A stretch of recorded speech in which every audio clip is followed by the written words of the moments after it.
Hi, welcome to HardReset.Info channel. Dear viewers, in front of me Lenovo Tab P11, and now I'm gonna show you how to recover deleted photos and videos from the recycle bin on this device.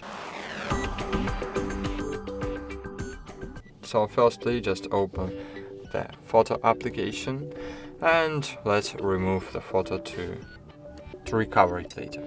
So click move to bin. Great. Photo was successfully removed, and now to recover it, just click bin.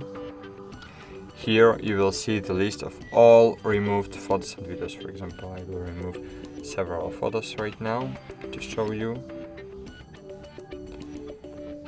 And here in the bin you will see the list of all removed photos and videos. Here just choose the photo you want to recover and click restore. Restore. Go back and great, as you can see, photo was successfully restored. That's it, thanks for watching, like this video, subscribe to our channel, and bye, see you!